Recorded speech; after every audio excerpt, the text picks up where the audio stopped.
કારગિલ વિજય દિવસના અવસરે સુરતમાં રાજ્યના ગૃહ રાજ્યમંત્રી હર્ષ સંઘવીએ 100 ફૂટ ઊંચા રાષ્ટ્રધ્વજ અને લોખંડી પુરુષ સરદાર વલ્લભભાઈ પટેલની પ્રતિમાનું લોકાર્પણ કર્યું. આ પ્રસંગે તેમણે સેનાના જવાનો અને શહીદોને ભાવભીની શ્રદ્ધાંજલિ પણ અર્પણ કરી.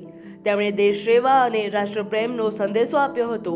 કાર્યક્રમમાં મોટી સંખ્યામાં નાગરિકો ઉપસ્થિત રહ્યા હતા. જ્યાં સુદામા ચેરિટેબલ ટ્રસ્ટના ઉપપ્રમુખ વિપુલ પટેલે જણાવ્યું હતું કે કારગિલ વિજય દિવસ નિમિત્તે દેશના શહીદોને સન્માન આપવા અને યુવા પેઢીમાં દેશભક્તિની ભાવના જાગૃત થાય તે હેતુથી આ વિશેષ આયોજન કરવામાં આવ્યું છે.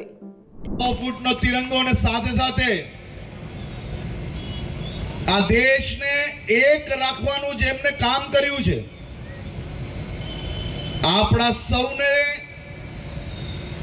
જે રોજ બે રોજ જેમના વિચારો આપણે સૌને પ્રેરણા આપે છે, એવી સરદાર સાહેબની પ્રતિમા બી આ વિસ્તારમાં ખાસ કરીને મૂકવામાં આવી છે.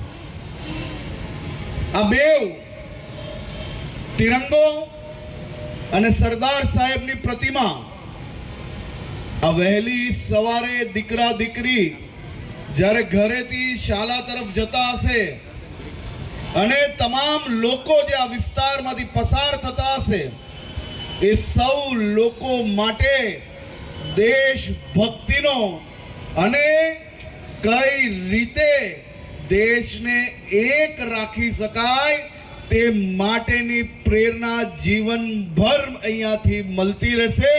તે બદલ બી હું સુદામા ચેરિટેબલ ટ્રસ્ટના સૌ સભ્યોને ખૂબ ખૂબ અભિનંદન આપું છું. કારગિલ વિજય દિવસ આ કોઈ સામાન્ય દિવસ નથી. હું યાદ કરવા માંગુ છું આજના આ દિવસે દેશના વીર જવાનોને દુશ્મનોએ જ્યારે કારગિલ પર હુમલો કર્યો, આપણા દેશના હજારો લાખો સૈનિકો કોઈક પોતાના લગ્ન મંડપે બેઠા હતા, તો કોઈક બીજા કોઈક કારણોસર એમના ઘરે હતા, તો કોઈક પરિવાર જોડે છુટ્ટી મનાવી રહ્યા હતા.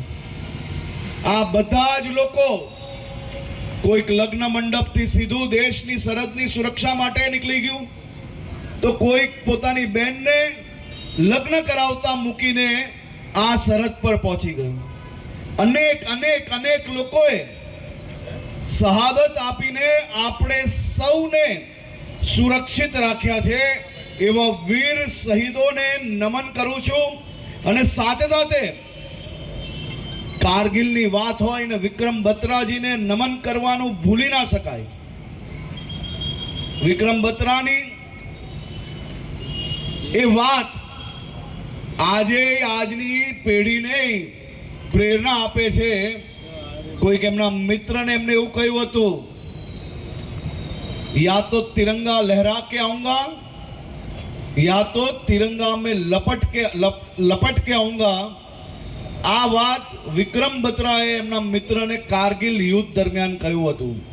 આવા દેશભક્ત જ્યારે દેશમાં હોય ત્યારે આપણે સૌ અહીંયા બેઠેલા સામાન્ય નાગરિક જે શાંતિથી જીવી શકે છે ને, તેનું સૌથી મોટું કારણ સરહદ સુરક્ષિત રાખવા માટે આપણી બીએસએફ, આર્મી, નેવી, એરફોર્સ, દરેક રાજ્યની પોલીસો આ બધા સાથે મળીને કામ કરે છે. ત્યારે આપણે સૌ લોકો આઝાદીથી આપણું જીવન જીવી શકીએ છીએ.